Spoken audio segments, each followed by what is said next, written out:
Kumar demanding Ahir में आपका स्वागत करता हूं। दोस्तों, आज हम मौजूद हैं एटा की हॉट सीट 104 विधानसभा एटा सदर में। यहां का माहौल त्रिकोणी बन चुका है। अब देखते हैं कौन बाजी मारता है। तो आज हम बात करने वाले हैं पूर्व विधायक एवं बसपा प्रत्याशी माननीय अजय यादव जी से। इनसे जानेंगे चुनावी माहौल के बारे में एवं जनता का रुख इनकी तरफ कैसे उमड़ा, ये बसपा में क्यों शामिल हुए। तो इन्हीं सब बातों पर हम चर्चा करने वाले हैं, तो बने रहिएगा वीडियो के अंत तक। नमस्कार अजय जी। बहुत बहुत धन्यवाद आपके चैनल का, आपका बहुत बहुत धन्यवाद करता हूँ। अजय जी, जब सपा की प्रत्याशियों की पहली सूची आई थी उसमें एटा सदर से आपका नाम था, फिर बाद में बदलाव क्यों हुआ?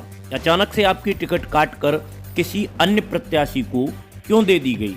कारण क्या हो सकता है इसका, जरा संक्षिप्त में बताइए। माननीय अखिलेश यादव जी ने मुझसे 2.5-3 वर्ष पहले ये कहा था कि अजय यादव जी, तुम्हारा रास्ता साफ है, मैं एक टिकट उन दोनों भाइयों को दूंगा और जब एक टिकट दूंगा तो तुम्हारा रास्ता साफ है, आप चुनाव लड़िए एटा पर और अपनी तैयारी करिए। ये मैं सैफई से उनके साथ फिरोजाबाद तक गाड़ी में बैठकर आया था। उस दिन मुझसे ये इस बात को कहा। फिर मैं और मेरा बेटा भी बीच में कोरोना पीरियड में मिला। एक जो है, इन्होंने जो टिकट आज जो पाए हैं, उन्होंने जो एक फर्जी मुकदमा मेरे पे लगवाया, तो मैंने उन्हें बताया था इस तरह से बात है, तो उन्होंने उस मुकदमे में मेरी थोड़ी बहुत जो है मदद भी की। लेकिन फिर मेरे जब टिकट का नंबर आया तो सन 2005 में मैं जिला पंचायत अध्यक्ष पहले था, 13 वर्ष तक रहा जिला पंचायत अध्यक्ष। अचानक ही जो है इनका रिश्ता जो है कहीं हुआ और मेरी टिकट को 2005 में, जबकि सदस्य मेरे पास अधिक थे, वो दोनों जिले थे तब, कासगंज और एटा एक ही जिला था और 37 सदस्य में से 22 सदस्य मेरे पास थे। लेकिन यही जो है, यही खलनायक जी आए और जबरिया प्रशासन की दम पर, पुलिस की बल पर मेरा पर्चा वापस करा दिया और अब जो है मेरा एमएलए का टिकट भी फिर इन्होंने ही आके दिल्ली से कटवा दिया। वैसे अखिलेश चाहते थे कि मुझे टिकट मिले, लेकिन जो है खलनायक के आगे अखिलेश की चली नहीं और चलती भी नहीं है। पहले माननीय मुलायम सिंह यादव थे पार्टी में, तब इस खलनायक की इतनी नहीं चलती थी, वो जो है थोड़ा बहुत सीमित रहता था कुछ जगह। अब जो है पश्चिमी जिलों में पूर्ण रूप से हावी है, यहाँ जो है पूर्ण रूप से हावी है और अब खलनायक ने अपने पैर जो है पूरब में भी पसारने शुरू कर दिए हैं, जहाँ पूर्वांचल है। तो ये जो है पार्टी को ये खलनायक लेकर डूबेगा और 100 टिकटें, लगभग 100 टिकटें गलत बांट दी गई हैं इस खलनायक के कहने से, जो कि पार्टी को बहुत बड़ा नुकसान होगा, मैं ये दावे से कह सकता हूँ। जैसे जनता का एक मानना ये भी है कि वो लोग कहते हैं कि बसपा ही क्यों, अन्य भी पार्टियां हो सकती थीं, आप उनमें शामिल हो सकते थे, आपने सपा छोड़ी और इसके अलावा आपके पास एक विकल्प ये भी था कि आप निर्दलीय भी चुनाव लड़ सकते थे। इसके बारे में आपका क्या मानना है? ये जो है बसपा से हमारा पुराना नाता है, मेरे परिवार का। मेरे पिताजी आरपीआई से एमएलए रहे और फिर जबकि आरपीआई का चुनाव चिन्ह हाथी था और उसके बाद जो पटियाली से मैं एमएलए बना, वो भी चुनाव चिन्ह मेरा हाथी था और इस बार एटा से भी मैं एमएलए बन रहा हूं, मेरा चुनाव चिन्ह हाथी है, क्योंकि हाथी मेरे परिवार को सूट करता है, मुझे सूट करता है, इसलिए मैंने जो है यही हाथी का चिन्ह बहुजन समाज पार्टी को चुना। आप पार्टियां बदलते रहते हैं, कुछ लोग का मानना ये है कि आपको सपा पार्टी के हाईकमान का थोड़ा सा इंतजार करना चाहिए था, आपने पार्टी बदलने में थोड़ी जल्दी कर दी। इसके बारे में आपका क्या ओपिनियन रहेगा? जब सपा को इंतजार कैसे किया जाता, जब 2.5-3 वर्ष पहले उन्होंने मुझसे कह दिया कि आप चुनाव लड़ेंगे, तो मैं पूरी तरह से मेहनत कर रहा था। वॉल पेंटिंग मैंने कराई, होर्डिंग मैंने लगाए, सारे काम मैंने किए, दिन रात मैं भाग रहा था।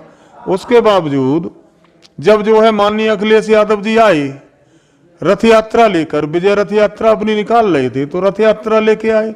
5 किलोमीटर लंबी लाइन लगी हुई थी, दोनों तरफ बसें और गाड़ियां खड़ी हुई थी, दो चारों तरफ जो भीड़ भाड़ थी 5 किलोमीटर तक, इतनी लंबी लाइन देखकर वो उसी दिन मेरे चुनाव की घोषणा मुझे कर गए थे मेरे लिए कि अजय यादव तुमको चुनाव लड़ाऊंगा। पहले भी कई की थी, एक बार पुनः फिर कहा, और सारे मंच से जो पूरी जनता एटा की जानती है, पूरे मंच से ये कह के गए थे कि अजय यादव की फौज ने मेरा भव्य स्वागत किया और इस योग्य हैं कि अजय यादव को यहां से उम्मीदवार बनाया जाए, ये उन्होंने कहा था। तो पार्टी बदलने का सवाल है, जब इतने दिन रात हम काम करेंगे, मेहनत करेंगे, उसके बाद परिणाम जब जो है परिणाम आएगा तो 0 आएगा, तो स्वाभाविक सी बात है, फिर जो इंतजार किस बात का, उनकी चलती नहीं। अगर मैं इसमें बना भी रहता तो वो खलनायक मुझे जो बिल्कुल खत्म कर देता, समाप्त कर देता, मैं मेरी राजनीति को ही खत्म कर देता। मेरी पारिवारिक राजनीति है, मेरे पिताजी 2 बार MLA रहे हैं, मैं जिला पंचायत अध्यक्ष रहा हूं, मेरी पत्नी जिला पंचायत अध्यक्ष रही है, मैं विधायक रहा हूं, मेरा जो है जब से जो है देश आजाद हुआ है तब से ब्लॉक प्रमुख मेरे परिवार में है और आज तक मेरे परिवार में है। सकीट ब्लॉक, मुझे लोग वहां प्यार और मोहब्बत देते हैं। मुझे जो है जाति बिरादरी से लोग नहीं जोड़ते, मैं न धर्म से जोड़ते हैं। हर बिरादरी के लोग, हर लोग मेरे पास आते हैं, जाते हैं और प्यार और मोहब्बत की बातें करते हैं, मेरे साथ रहते हैं। हर सारी बिरादरियों के लोग हंसी खुशी से। इससे पहले मैं जब जिला पंचायत अध्यक्ष था तो लगभग 80 ठेकेदार थे जिला पंचायत अध्यक्ष में। मैंने 80 ठेकेदार जो हर बिरादरी के थे उन्हें मैं काम देता था, रोजगार देता था। आज जो स्थिति है 1 मैन शो, वही ठेकेदार, वही जिला पंचायत अध्यक्ष। तो ये है, तो मैं तो हर वर्ग को लेकर चलता हूं, हर वर्ग को, हर धर्म को, हर बिरादरी के साथ मैं रहकर अपना राजनीति करता हूं। और मेरे परिवार ने कभी जातिवाद की राजनीति नहीं की है और ना ही मैं जाति बिरादरी की राजनीति करता हूं। अच्छा अजय यादव जी, जनता का रुख आपकी तरफ एकदम मुड़ा है, काफी जन सैलाब भी है, तो इसका कारण क्या हो सकता है? जनता का आपके प्रति प्यार है, या आपने जो मेहनत की, आपने संघर्ष किया, या कोई इमोशनल अटैचमेंट है? तो मैं क्षेत्र का रहने वाला हूं और ये दोनों के दोनों लोग, चाहे वो बीजेपी के हों चाहे वो सपा के हों, दोनों लोग बाहर के रहने वाले हैं। और क्षेत्र की जनता चाहती थी कि क्षेत्र का आदमी ही विधायक बने। और मेरे आसपास जो क्षेत्र है पूरा, जो है मेरे गांव के पास, इट्टा के पास, सारे लोग मुझे जानते हैं पहले से। उन लोगों ने वो पूरी तरह से मुझे चुनाव में उठा लिया है, अपने जिम्मेदारी ले ली है। और जिस गांव में जाता हूं उस गांव में कहते हैं आप जाओ, यहाँ सारे के सारे वोट आपके पड़ेंगे, चाहे वो जो है किसी भी बिरादरी का गांव क्यों ना हो, चाहे साक्य हो, चाहे लोधी समाज के लोग हों, चाहे ठाकुर साहिबान हो, चाहे जो है SC के लोग हों और चाहे यादव हों, सारे के सारे लोग मुझे जो है वोट दे रहे हैं और मुझसे भावनाएं जुड़े हुए हैं। ये पिताजी के प्यार का भी कृपा है। मेरे पिता, मुझे बहुत से लोग जो पिताजी के नाम से अब जानते हैं, अरे तुम तो बाबूजी के लड़के हो, अरे वो तो बहुत सज्जन आदमी थे, तुम्हें जो है इन लोगों ने धोखा दिया है, हम तुम्हें वोट देंगे। इस तरह से पूरा जो है एक तरह से समूह जुड़ गया है। मैं जो वोटों के लिए झोली फैलाता हूं उन लोगों के सामने, तो आपने देखा होगा नोट जो है आज भी मैं जो है करीब 6-7 जगह लगभग जो है 1 लाख रुपया से थोड़ा बहुत कम ज्यादा रुपया मेरे पास आया। लोगों ने, किसी ने 500, किसी ने 2000, किसी ने 1000, किसी ने 500, इस तरह से झोलियां भर गई। मेरी जेबों में अब भी रुपए पड़े हैं, ये जो है दुनिया भर के रुपए हैं जो मुझे आज प्राप्त हुए हैं, चंदा के रूप में लोगों ने दी। और जब इतना नोट दे रहे हैं तो वोट की तो कोई दिक्कत है नहीं, वोट भी बहुत मिलेगा। ये जनता का आपके प्रति प्यार है, स्नेह है। जी जी, प्यारी है, ये से प्यारी कहेंगे हम तो। और जनता के लिए हमारा परिवार और हम हमेशा हमेशा ऋणी रहेंगे इस उपकार के लिए, जो ऐसे बुरे वक्त में, ऐसे समय में मुझे जो है उन्होंने सम्मान दे रही है और सम्मान इस क्षेत्र का बचाने का काम कर रही है। अच्छा अजय जी, कुछ लोग ऐसा भी कहते हैं कि ये अभी आपका इमोशनल अटैचमेंट की वजह से लोग आपसे जुड़ रहे हैं और ये समय के साथ साथ इमोशनल अटैचमेंट थोड़ा थोड़ा कम होता जाएगा और लास्ट में व्यक्ति पार्टी के नाम पर वोट करेगा। इसके बारे में आप क्या कहना चाहें? क्या आपको जनता पे यकीन है? आपका माहौल कैसा है और जनता आपको चुनेगी या नहीं? क्या फैसला होगा? मुझे पूरा भरोसा है, ये इमोशनल नहीं है, ये लोगों का प्यार और मोहब्बत। जब मैं आया था, जब लखनऊ से लौट के, तो मैंने जो है ये देखा कि मेरा फोन बंद नहीं रहा, इस तरह लगातार। हाँ, मैंने बताओ, चुनाव लड़ना है, चुनाव लड़ना है। हर गांव से यही आवाज आ रही थी, हर पोलिंग से यही आवाज आ रही थी, लड़ना है। तो तब तो ऐसा इमोशनल तो कुछ था नहीं, सब जो मुझे वैसे ही चाह रहे थे, तो मैंने मन बना लिया कि लड़ना है। जब सारे लोग आए इकट्ठे होकर, मेरा जो है पारिवारिक की कुछ समस्याएं थी, हमारी जो है बेटे की बहू बीमार थी आगरा में, 17 तारीख को हमारा नाती पैदा हुआ था, तो वो जो उसकी तबीयत खराब हो गई, उसको जो है अपोलो हॉस्पिटल ले जाया गया 2-3 दिन बाद, और वो जो है बहू यहाँ पे रही, तो वो जो है पूरी जो है पारिवारिक सिस्टम सब खराब हो गया। लेकिन क्षेत्र के लोग रो रहे थे, चिल्ला रहे थे, कह रहे थे ये चुनाव लड़ना है आपको हर हालत में, इस क्षेत्र के मान सम्मान की बात है, इज्जत की बात है। ये लोगों का प्यार था, ये कहाँ हटने वाले लोग हैं, ये तो और बढ़ेगा, दिन प्रतिदिन और बढ़ेगा, ये मैं कहना चाहता हूँ। कुछ लोग ऐसा भी कहते हैं कि आप बसपा से लड़ रहे हैं और समाजवादी पार्टी से भी यादव कैंडिडेट हैं, तो यादवों का वोट आधा आधा कट जाएगा और इसमें कोई अन्य पार्टी अपना फायदा कर लेगी, सपा बसपा आपस में लड़ती रहेगी। जो दूसरे और तीसरे नंबर की लड़ाई लड़ रहे हैं दोनों लोग। आप समझिए 70,000 वोट जो है लगभग एससी का है इस सीट पर जी। और 70,000 में अगर जो 70% पड़ता है, तो मैं समझता हूँ 49-50,000 वोट तो मेरे पास वो हो गया जी। यादव भी जो है, यादव जो 72,000 वोट है जी। वो भी लगभग 50,000 के करीब पड़ता है मान लिया जी। तो उसमें जो है बंटवारा है, तो मैं तो ये मानता हूं कि मुझे जो ज्यादा मिल रहा है 30,000 के करीब मिल जाए, 35 मिल जाए, लेकिन हम कहते हैं चलिए 30 मिला, तो मुझे जो है 50 और 30 80 वो हो गया। हमारे जो है अल्पसंख्यक के लोग हैं, वो जो है मुझे वोट कर रहे हैं, मुझे लोधी समाज मुझे वोट कर रहा है, कश्यप समाज मुझे कर रहा है, और जो ठाकुर साहिबान मुझे कर रहे हैं, ब्राह्मण मुझे कर रहे हैं। तो मैं तो जो भारी बहुमत से हर बिरादरी मुझे वोट कर रही है, क्षेत्र के नाम पर कर रही है, पड़ोस के नाते कर रही है, इस क्षेत्र के मान सम्मान के नाते कर रही है, तो निश्चित तौर पर मैं भारी बहुमत से यहाँ जीतूंगा। वो तो दूसरे तीसरे नंबर की लड़ाई लड़ रहे हैं, वो कुछ नहीं लड़ाई लड़ पाएंगे मुझसे। ये अच्छा, बीजेपी वाले अपने काफी कार्य गिनाते हैं कि हमने काफी कार्य किए हैं, राम मंदिर बनवाया है, जैसे कहते हैं कि हमने राशन फ्री कर दिया है और लोग हमें ही चुनेंगे, हमने गुंडागर्दी खत्म कर दी है, ये सारे काम के बारे में वो बताते हैं। इसके बारे में आप क्या कहना चाहेंगे? इनकी कितनी सच्चाई है, कितना विकास कार्य कराया है और क्या लगता है? विकास तो एटा में देख लीजिए आप, गली गली में, कूचे कूचे में क्या हो रहा है, गलियां कितनी खराब हैं, कितनी गंदगी है, और बाहर निकलो सड़कों पे तो आपको जो है अभी किसान इस सर्दी में अपने खेत रखा रहा होगा, ये विकास है इनका। सड़कों पर तमाम एक्सीडेंट हो गए, इन्हीं से अच्छे अच्छे घर उजड़ गए, ये विकास कार्य है इनका।